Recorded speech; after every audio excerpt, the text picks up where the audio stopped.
Ici l'évangéliste Mario Massicotte qui vous accueille à cette production, encore une fois aujourd'hui, de cette série-là, Code Zoé. On sait maintenant que le mot Zoé signifie la vie éternelle et c'est le premier cadeau que nous recevons lorsqu'une personne accepte le Seigneur Jésus-Christ comme son Seigneur et son Sauveur. Bien, nous continuons notre série d'enseignements sur les nombreux privilèges que nous avons, justement du fait maintenant que nous sommes en Jésus-Christ. Et la dernière production que nous avons faite, c'était concernant le verset 7 du premier chapitre de l'Épître de Paul aux Éphésiens. Et dans ce 7e chapitre, qui commence d'ailleurs par ces petits mots-là, « En lui », nous avons compris que nos péchés sont pardonnés. Nous avons la rédemption en Jésus-Christ et nous avons la rémission de tous nos anciens péchés que nous avions commis avant de le connaître. Ça s'est fait instantanément, miraculeusement, dans une fraction de seconde, dès l'instant où nous sommes nés de nouveau. Toute notre ancienne vie n'existe plus. Tous nos anciens péchés sont lavés, jetés dans l'océan de l'amour de Dieu. Et Dieu lui-même dit qu'il ne s'en souvient plus. Alors, c'est une nouvelle vie, c'est un nouveau départ. Et c'est pourquoi ça s'appelle une nouvelle naissance. C'est comme un petit bébé qui vient au monde sur cette terre. Bien, il n'y a pas de passé parce que c'est une vie nouvelle qui commence. C'est la même chose dans le domaine spirituel. Lorsque vous naissez de nouveau, ayant accepté le Seigneur Jésus-Christ, vous n'avez plus de passé. Il est pardonné, il est effacé. Et puis, c'est pour ça que ça dit en lui, nous avons la rédemption, nous avons été rachetés et nous avons la rémission de tous nos péchés. Puis, dans ce même verset-là, il y avait une deuxième bénédiction, un deuxième privilège qui nous est accordé du fait que nous sommes en Jésus-Christ. Nous pouvons maintenant comprendre le plan de Dieu, le dessein de Dieu, et ça va nous aider un peu comme une boussole, là, à vivre notre vie sur cette terre, n'étant pas désespérés, n'étant pas seuls dans ce monde, parce que nous comprenons, du moins en partie, le plan de Dieu. C'est ce que ça dit ici. Il nous a fait connaître le mystère de sa volonté, selon le bienveillant dessein qu'il avait formé en lui-même, pour le mettre en exécution lorsque les temps seraient accomplis, de réunir toutes choses en Jésus-Christ, celles qui sont dans les cieux comme celles qui sont sur la terre.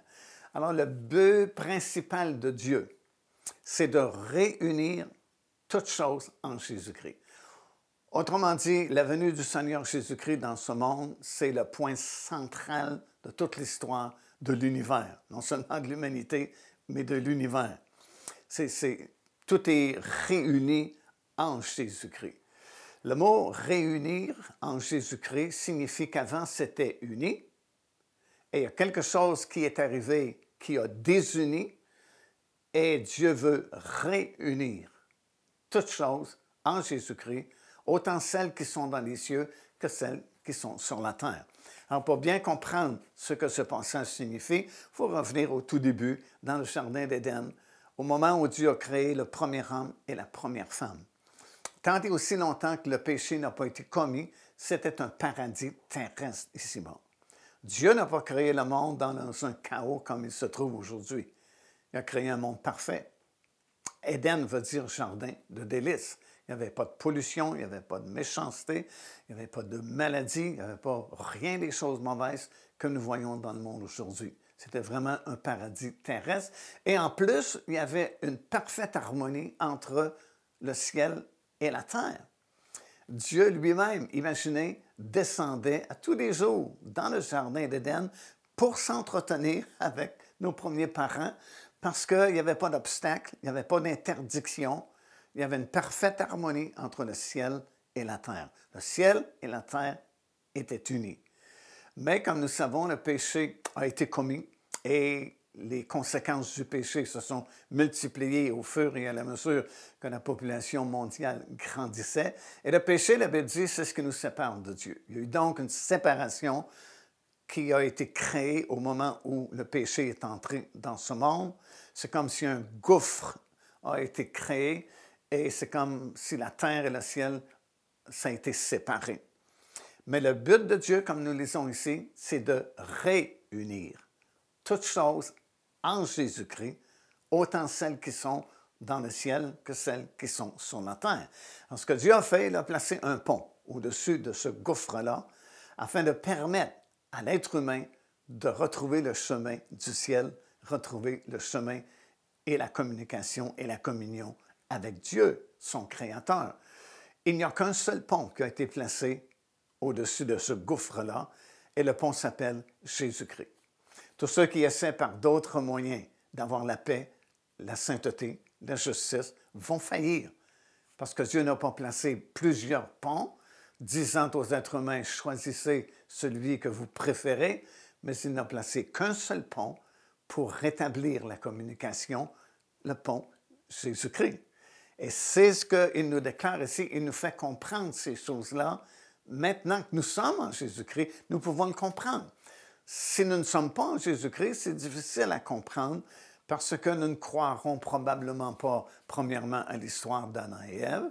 Nous allons penser que, bon, ils sont là par hasard, comme certaines déclarations sont faites dans ce monde, que X milliards d'années, il y a eu une explosion qui a fait et tout a été créé.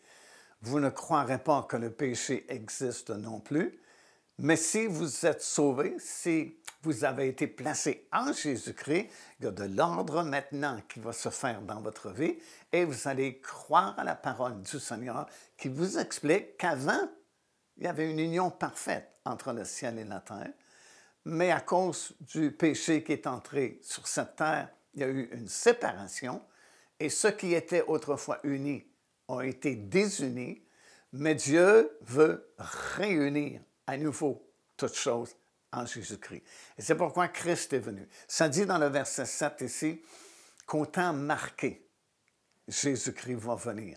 Et le temps était marqué pour une certaine époque, une certaine année, un certain mois, une certaine journée, une certaine heure, où Jésus-Christ est venu dans ce monde, né, j'explique, dans l'épître de Paul aux Galates.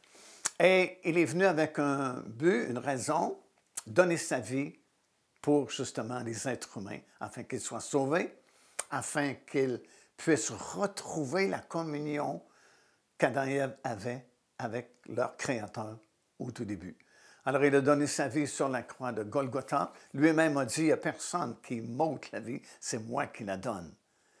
Et il est mort sur la croix parce qu'il s'est chargé de tous les péchés, de tous les êtres humains, passés, présents et futurs.